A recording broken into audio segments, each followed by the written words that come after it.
Mr. President, ladies and gentlemen, our negotiations have been held in a constructive atmosphere of mutual respect.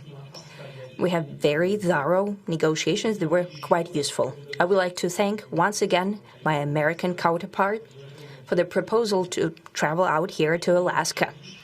It only makes sense that we've met here, because our countries, though separated by the oceans, are close neighbors.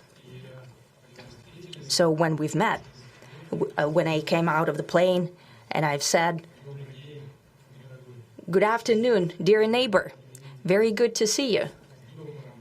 In good health and to see you alive." I think that is very neighborly. And I think that's some kind words that we can say to each other. We're separated by the Strait of Bering, though there are 2 islands only between the Russian island and the U.S. island. They're only 4 kilometers apart. We're close neighbors, and it's a fact. It's also important that Alaska has to do with our common heritage, common history between Russia and the U.S., and many positive events have to do with that territory. Still, there is tremendous cultural heritage back from the Russian America. For example, Orthodox churches and a lot of more than 700 geographical names of Russian origin. During the Second World War, it was here in Alaska that was the origin of the legendary air bridge for the supply of military aircraft and other equipment under the Lend-Lease program. There was a dangerous and treacherous route over the vast emptiness of ice. However, the pilots of both countries did everything to bring closer the victory. They risked their lives and they gave it all for the common victory. I was just in the city of Magadan in Russia, and there is a memorial there dedicated to the Russian and the U.S. pilots.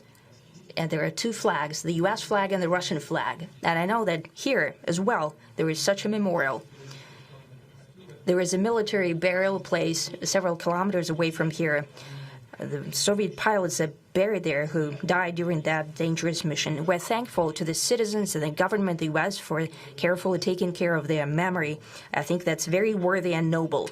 We'll always remember other historical examples when our countries defeated common enemies together in the spirit of battle camaraderie and allyship that supported each other and facilitated each other. I'm sure that this heritage will help us rebuild and foster mutually beneficial and equal ties at this new stage, even during the hardest conditions. It is known that there have been no summits between Russia and the U.S. for 4 years, and that's a long time. This time was very hard for bilateral relations, and let's be frank, they have fallen to the lowest point since the Cold War. I think that's not benefiting our countries and the world as a whole. It is apparent that sooner or later we had to amend the situation to move on from the confrontation to dialogue. And in this case, a personal meeting between the heads of state has been long overdue, naturally under the condition of serious and painstaking work, and this work has been done in general. Me and President Trump have very good direct contact. We've spoken multiple times. We spoke frankly on the phone. And Special Envoy of the President, Mr. Witkoff, traveled out to Russia several times. Our advisors and heads of foreign ministries kept in touch all the time. And you know fully well that one of the central issues was the situation around Ukraine. We see the strive of the administration and President Trump personally to help facilitate the resolution of the Ukrainian conflict. And his strive to get to the crux of the matter, to understand this history, is precious. As I've said, the situation in Ukraine has to do with fundamental threats to our security. Moreover, we've always considered the Ukrainian nation, and I've said it multiple times, a brotherly nation, however strange it may sound in these conditions. We have the same roots, and everything that's happening is a tragedy for us and terrible wound. Therefore, the country is sincerely interested in putting an end to it. At the same time, we're convinced that in order to make the settlement lasting and long-term, we need to eliminate all the primary roots the primary causes of that conflict, and we've said it multiple times, to consider all legitimate concerns of Russia and to reinstate a just balance of security in Europe and in the world on the whole. And I agree with President Trump, as he has said today, that naturally the security of Ukraine should be ensured as well. Naturally, we are prepared to work on that. I would like to hope that the agreement that we've reached together will help us bring closer that goal and will pave the path towards peace in Ukraine. We expect that Kiev and European capitals will perceive that constructively and that they won't throw a wrench in the works. They will not make any attempts to use some backroom dealings to conduct provocations to torpedo the nascent progress. Incidentally, when the new administration came to power, bilateral trade started to grow. It's still very symbolic. Still, we have a growth of 20%. As I've said, we have a lot of dimensions for joint work. It is clear that the U.S. and Russian investment and business cooperation has tremendous potential. Russia and the U.S. can offer each other so much in trade, digital, high-tech, and in space exploration. We see that Arctic cooperation is also very possible, and our international context, for example, between the Far East of Russia and the West Coast of the U.S. Overall, it's very important for our countries to turn the page, to go back to cooperation. It is symbolic that not far away from here, at the border between Russia and the U.S., there was a so-called international date line. I think you can step over, literally, from yesterday into tomorrow. And I hope that we'll succeed in that, in political sphere. I would like to thank President Trump for our joint work, for the well-wishing and trustworthy tone of our conversation. It's important that both sides are result-oriented, and we see that the President of the U.S. has a very clear idea of what he would like to achieve. He sincerely cares about prosperity of his nation. Still, he understands that Russia has its own national interests. I expect that today's agreements will be the starting point, not only for the solution of the Ukrainian issue, but also will help us bring back business-like and pragmatic relations between Russia and the U.S. And in the end, I would like to add one more thing. I'd like to remind you that in 2022, during the last contact with the previous administration, I tried to convince my previous American colleague that the situation should not be brought to the point of no return when it would come to hostilities. And I said it quite directly back then that it's a big mistake. Today, when President Trump saying that if he was the president back then, there will be no war. And I'm quite sure that it would indeed be so. I can confirm that.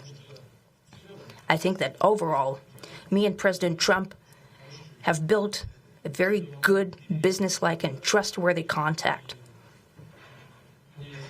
And I have every reason to believe that moving down this path, we can come, and the sooner the better, to the end of the conflict in Ukraine. Thank you. Thank you. Well, thank you very much, Mr. President. That was very profound. And I will say that I believe we had a very productive meeting. There were many, many points that we agreed on, most of them, I would say, a couple of big ones that we haven't quite gotten there, but we've made some headway. So there's no deal until there's a deal. I will call up NATO in a little while. I will call up the various people that I think are appropriate, and I'll, of course, call up President Zelenskyy and tell him about today's meeting. It's ultimately up to them. They're going to have to agree with what Marco and Steve and some of the great people from the Trump administration who've come here, Scott and John Radcliffe, thank you very much. But we have some of our really great leaders. They've been doing a phenomenal job. We also have some tremendous Russian business representatives here, and I think, you know, everybody wants to deal with us. We've become the hottest country anywhere in the world in a very short period of time, and we look forward to that. We look forward to dealing. We're going to try and get this over with. We really made some great progress today. I've always had a fantastic relationship with President Putin, with Vladimir. We had many tough meetings, good meetings. We were interfered with by the Russia hoax. That made it a little bit tougher to deal with, but he understood it.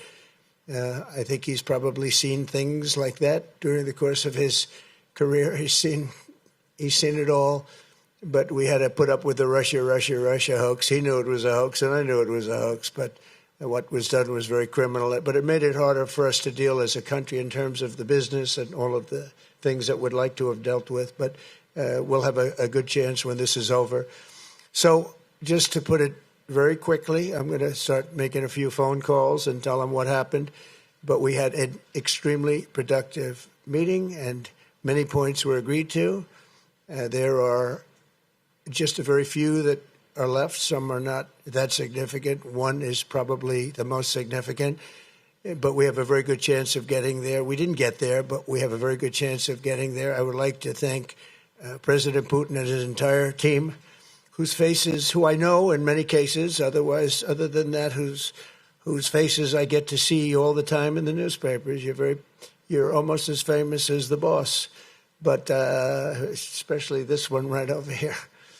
But we had some good meetings over the years, right? Good, productive meetings over the years, and we hope to have that in the future. But let's do the most productive one right now. We're going to stop really 5, 6, 7,000, thousands of people a week from being killed, and President Putin wants to see that as much as I do. So, again, Mr. President, I'd like to thank you very much, and we'll speak to you very soon and probably see you again very soon. Thank you very much, Vladimir. Next time in Moscow. Oh, that's an interesting one. I don't know. I'll get a little heat on that one, but I could see it possibly happening. Thank you very much, Vladimir. And thank you all. Thank you. Thank you. Thank you so much.